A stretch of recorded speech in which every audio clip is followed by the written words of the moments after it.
Welcome to Taking Stock. I'm Amanda Lang. Coming up on the show, as the world changes, Canada has to be ready to reclaim its power. And the landscape for jobs is a turbulent one. We'll take a look. Plus, learning about artificial intelligence is taking on new urgency. That's all ahead. First, for the week that was in business, it's time for the briefs. The U.S. and China agreed to negotiate their trade relationship and in the meantime drop tariffs between them to 30% on the U.S. side and 10% in China. The news sent markets higher in a relief rally that put the broad U.S. stock market above where it stood on April 2nd, Trump's so-called Liberation Day. Coming on the heels of a framework deal with the U.K., it offered new hope for Canada for a negotiated settlement. Prime Minister Carney unveiled a new cabinet that was, as promised, leaner. The 28-person cabinet, plus 10 secretaries of state, includes some rookie MPs, but keeps some seasoned ministers in place, including Anita Anand in Foreign Affairs, François-Philippe Champagne, who stays in Finance, and Dominic LeBlanc as Minister for Canada-U.S. Trade and Intergovernmental Affairs. Consumer confidence in Canada has climbed to a two-month high. The Bloomberg Nanos Canadian Confidence Index suggests 16% of those surveyed see a strengthening economy in the next 6 months, up from 10% a month ago. 55%, though, still expect it to worsen. Meanwhile, 14% of respondents said they felt their jobs were not secure. Honda Canada is postponing a $15 billion electric vehicle investment in Ontario for 2 years. It includes an EV battery plant and new assembly facility. The company said the decision will not affect existing jobs at Honda in Alliston, Ontario. The new plant would have created another 1,000 jobs. Canadians continued to avoid travel to the U.S. in April. StatsCan data show 35% fewer vehicle crossings at the border and a 20% decline in air travel compared with the year prior. The number of Americans heading north also declined by 11% on land and 5.5% by air. The government of Ontario took new action to spur housing development this week. It will put $400 million into funds for housing-related infrastructure and delay the payment of some development fees until after a unit is occupied, as well as limit the size and number of studies that municipalities can require for new developments. And those are your business briefs. There's a new sense of urgency about establishing Canada's presence in the world. But as a small country and at best a middle power, what does Canada need to do? Corey Renner is Associate Director of Economic Modelling at the Conference Board of Canada. Corey, thanks for being with us. Thanks for having me. So it feels as though there's this sense that we need to seize this moment. Canada's place in the world is sometimes in doubt because we haven't held our own on defense spending. We don't always show up the way other countries want us to show up. What do we need to do, in your view, to kind of reclaim that power, which was a little bit above our weight class? Yeah, I think it's really getting back to what we did well historically and really kind of using what we have strategically. So when you think of what is Canada, I mean, we often talk like we're just this little country right beside the United States, but we're one of the 10 biggest, largest economies in the world. We have more resources than anybody else. We border 3 oceans, which not many countries can say, and we have one of the highest educated populations in the world. We've got allies that would make us envious. So it's really a whole toolbox that we can use to say, you know what, we're actually really big, and we just need to use our tools effectively. We do have a lot of focus, obviously, on this fight we're having with the U.S. There's a bunch of talk about trying to diversify. How realistic is it to actually try to look to other markets? We can look diplomatically, of course, but when it comes to economic ties, is there a real opportunity there, or are we really tied geographically and in every other way to the U.S.? Well, we're certainly tied to them. They're right next door. And, you know, no matter what we want to have true, we will have the world's largest economy right next door, which is actually a good thing. We don't control the president, but, you know, having the market next door is good. Now, as far as diversifying exports, I mean, it's certainly possible. When you think of what a lot of people want from Canada, they're constantly asking for our resources. You know, they're constantly asking for everything we have. We just have a problem getting it to them. And that's really because all of our transportation infrastructure has been built, you know, north-south towards the United States. For most provinces, their biggest customer is really what's bordering them. So if we can build out the ability to sell worldwide, there's certainly demand there. You have India asking for our energy. You have Europeans asking for our energy. We struggle to get it to them. But even beyond that, we've got lots of really fast-growing countries in Asia that we have trade deals with. Mm-hmm. We have fast-growing economies in Latin America that we have trade deals with. We're starting to see the value of all the work we've done with that. But certainly it's possible. Canadian resources are in strong demand. Our problem is we can't get it to the world right now. You know, there is a lot of talk, and it feels like a new emphasis on getting our our resources out of the ground and being serious about moving quickly on things we've been slow on. But is that really the economy of the future? I mean, obviously, part of it, that's just wealth creation. People will say we have it, we should sell it. But is there another thing we should be thinking about as well that moves us beyond that and is a bit, I guess, more productive and value add?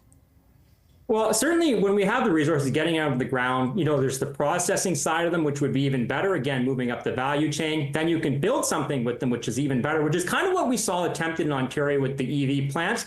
I mean, those look a little more questionable now than they did when they were first decided on. But, the future is certainly going to go green. So those may pay off on a longer horizon. But some of these other resources, just getting out of the ground, the demand will be there. We look at critical minerals in particular. China certainly owns sort of the supply chain there right now. But if you're looking at really kind of democratic powers, that's where Canada really holds its weight. So Canadian critical minerals will likely be demanded from our allies for quite some time. And beyond that, Canada is a service powerhouse as well. I mean, you look at, if you're watching a Boston Bruins game, you hear TD Gardens. I mean, that's sort of an export there. You watch golf, you see RBC Heritage Open, another service export there. We build a lot of mines in other countries, which ultimately bring, some revenue back here, help support the domestic economy in some way. So we're actually across the board can see growth with focus on services and value adding to our resources. Thanks for being with us, Corey. Appreciate it. Appreciate it. Thank you. Corey Renner, Associate Director of Economic Modeling at the Conference Board of Canada. Coming up, more Canadians are worried about their jobs, especially those in sectors exposed to trade. We'll take a look next. Welcome back. The jobs market in Canada is feeling a little shakier lately, and that's especially true for those in the manufacturing sector. Here's a look by the numbers. First, the bad news. Unemployment ticked higher in April to 6.9% as the economy added just 7,400 jobs, mostly temporary workers related to the federal election. Worse, thanks to tariff uncertainty, manufacturing was hit hard, losing 31,000 jobs in the month. Wholesale and retail trade lost 27,000 jobs. Wages did rise 3.4% in the month, and hours worked also rose, one bright spot in an otherwise gloomy picture. In Ontario, manufacturing represents 10.3% of the total workforce, and some 825,000 jobs in the province are affected by tariffs on U.S. exports directly or indirectly. In its annual workforce report, the CME found that 20% of its members expect a moderate decline in demand and in their workforce. 28% see both as stable. 36% expect steady demand with modest labor shortages. Manufacturers face labor shortages ahead also thanks to an aging workforce, an average of 22,500 retirees every year until 2033. Job insecurity often follows when the economy slows, but this time it feels even worse because of a lot of unknown variables, especially around trade. Brendon Bernard is senior economist at Indeed.com. Brendon, thanks for being with us. Thanks for having me. So on the trade front, I mean, we know businesses have been kind of in a holding pattern. That can be really bad for hiring. But it seems as though there's light at the end of the tunnel, or at least a move in a better direction. How does it feel right now where jobs are concerned because of what might be a bit of brightening? Well, so far this year, the labor market has been in purgatory. We get these monthly numbers where occasionally at the start of the year, things were a bit better than expected. Past few months, things have been on the downside, but the economy's at a fork in the road. If tariffs are actually removed, we still have a bit of an uncertainty, but the economy can muddle through, and then we can sort of get back to sort of the longer run challenges facing the Canadian labor market and economy. If, though, things are weaker than expected, or the deals that come into force aren't particularly meaningful, then this is a major shock to the manufacturing sector, the natural resource sector, and those sectors directly feed over into the broader economy, and it would have really negative consequences. Yeah, and when we hear that number, 14% of people feel like their jobs are insecure. It's not just people looking for work, of course, who are worried. People who already have jobs are concerned, and some sectors are obviously more exposed than others. What in a kind of a typical path to a downturn? I think we're heading for a downturn regardless of what happens to tariffs. In other words, we've taken an economic hit no matter what. Are people right to be fearful of losing the job they have? Yeah, well, so concerned, but job security, I think, is going to more so depend on how bad things get. Mm-hmm. Because thinking about the Canadian economy over the past few years, it already hasn't been great. And we've seen that in the job numbers. The unemployment rate has crept up. That uptick in unemployment rate it's come from weaker hiring rather than less job security. So it's gotten tougher to get a job. It's been tougher for new entrants to the labor market, but Canadians comfortably employed have fared relatively well.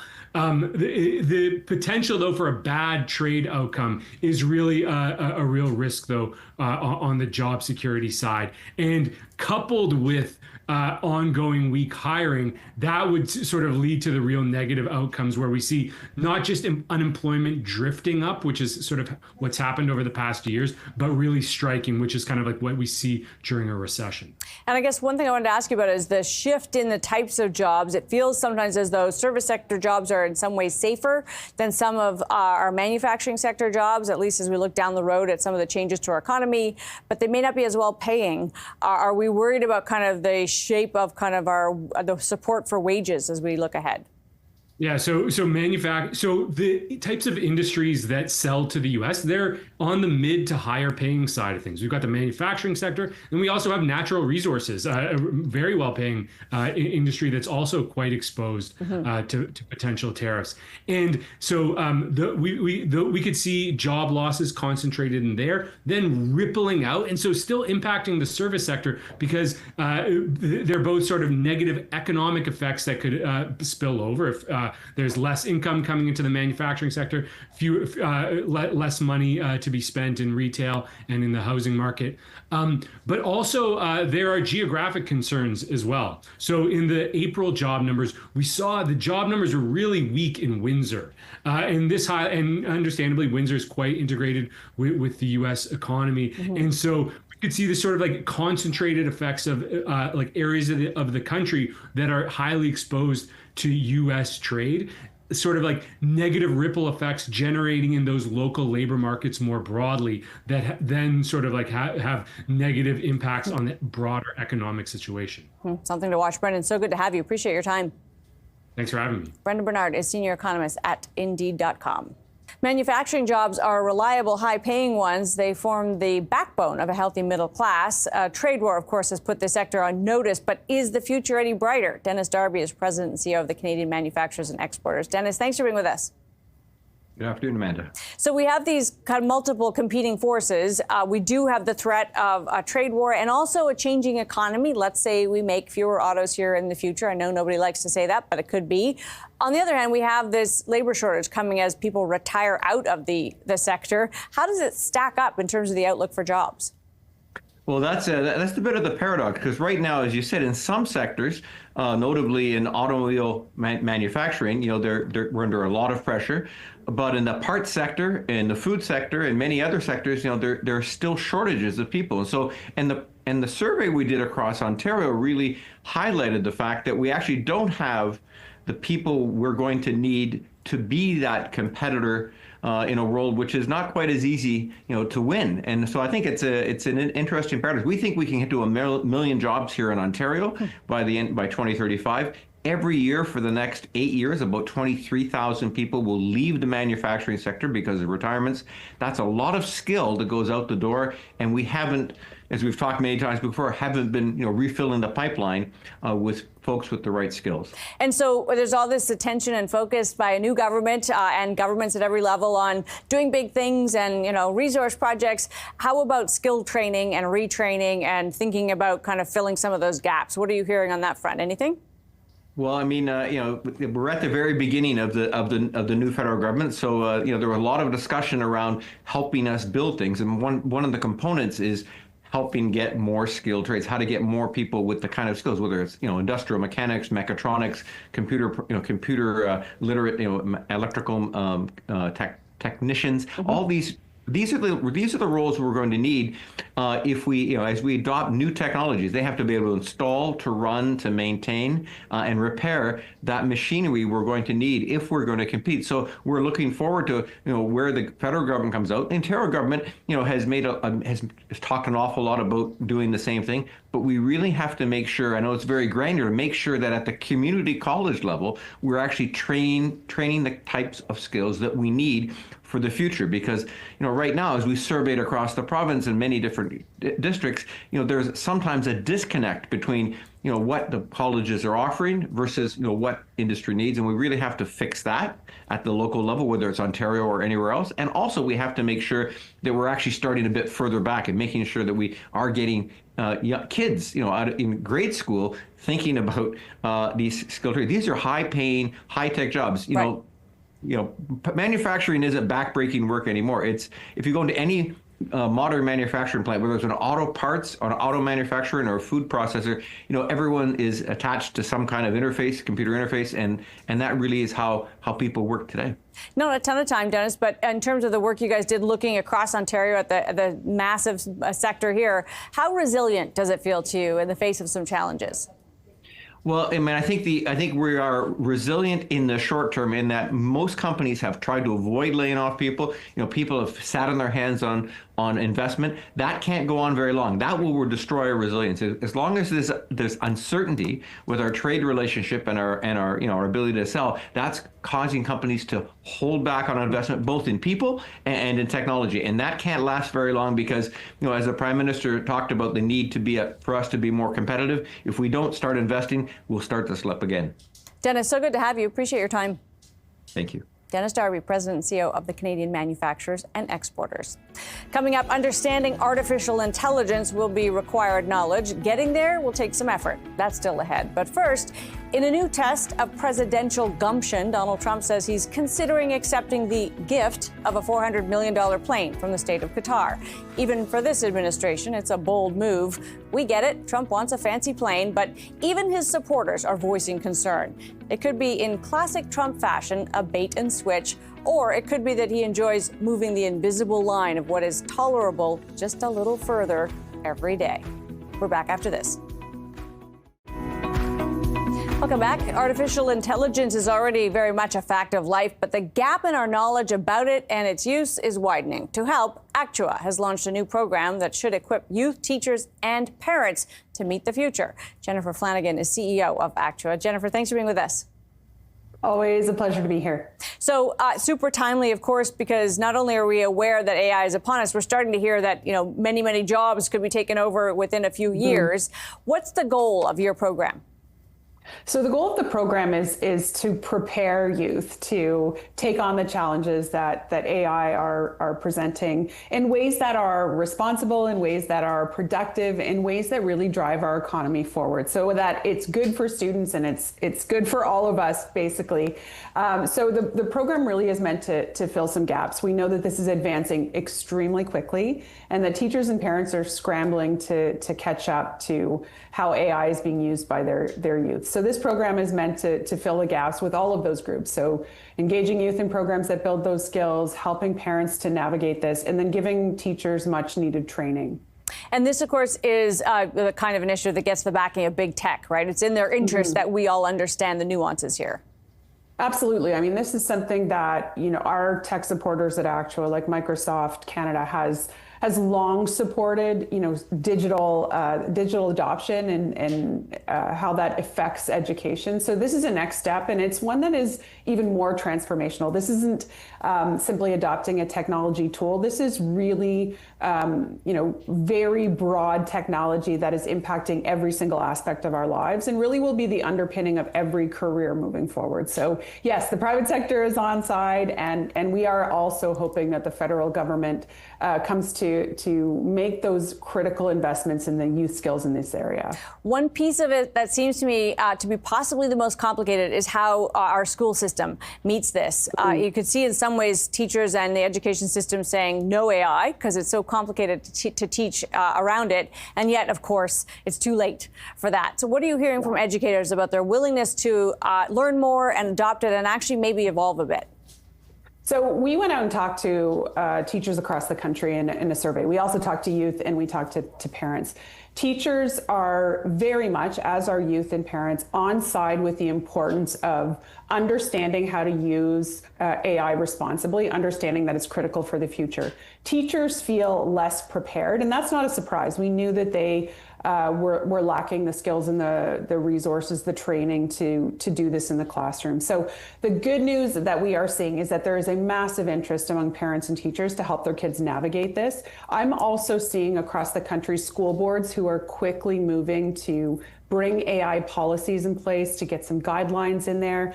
It is critically important that we do this well in schools. We need to do it quickly, but it also needs to be thoughtfully done so that we're not short-circuiting the learning that is so critical. That's one of the big concerns that we have here is, will this impact student learning? We want it to enhance student learning, and that requires us to do this in thoughtful ways by working together. So organizations like ACTRA with schools, with teachers, with parents, and certainly at a policy level. And how quickly, we don't have a ton of time here, but how quickly do you have a program up and running? We're running already. Okay. So we are engaging youth, we're engaging teachers, parents across the country. This is happening now, and we're there to support as those gaps exist. Amazing. And we'd love to know how it's going. Jennifer, thanks for being with us. My pleasure. Jennifer Flanagan is CEO of ACTRA. Time for the takeaway and fixing what ails our economy. There's a new sense of purpose afoot in Canada, a fresh feeling of vigor around big things and getting hard projects done. From interprovincial trade, which is far from an easy or quick fix, to developing assets like Northern Ontario's Ring of Fire, which has been a potential play for decades, the winds of conviction are blowing in the right direction. Perhaps as important, there's a cohesiveness in Canada that can sometimes be lacking, a willingness among levels of government to work together that's an essential ingredient in getting hard things done. Along the way, the hope is that we can spur growth in our economy, but do it in sectors that also spur wealth creation by improving our productivity. But as any manager of a mature business will tell you, productivity growth can come in two ways. It can come from new investments that foster brand new growth, or it can come from making existing businesses more efficient, investing in them with new technology or training that wrings more out of the dollars you've already invested. Smart business leaders do both. They grow new businesses, but also keep an eye on the existing ones for evolving efficiency. In Canada, those existing businesses or sunk cost investments are nowhere more evident than our healthcare system. Now consuming more than 10% of our GDP, it's an important sector. And while parts of it are admirable and world-class, it's not talking out of school to suggest we could do better. In fact, we could do better with what we already spend. Rather than spending an ever-increasing amount on the system, we could rethink what we're doing and improve the productivity of one of the biggest and most important sectors of our economy. This is, of course, something that we periodically focus on with much hand-wringing about wait times or access to primary care. But what if, along with developing the Ring of Fire, we use some of our new cooperative spirit and sense of urgency to really address what ails healthcare and do it with the same sense of purpose? What if fixing healthcare actually freed up material amounts of cash to invest elsewhere? My takeaway? It's no secret the Canadian economy needs a shot in the arm. Let's not be distracted by ambulance sirens from the patient that's right in front of us. That's Taking Stock for this week. I'm Amanda Lang. Thanks for being with us.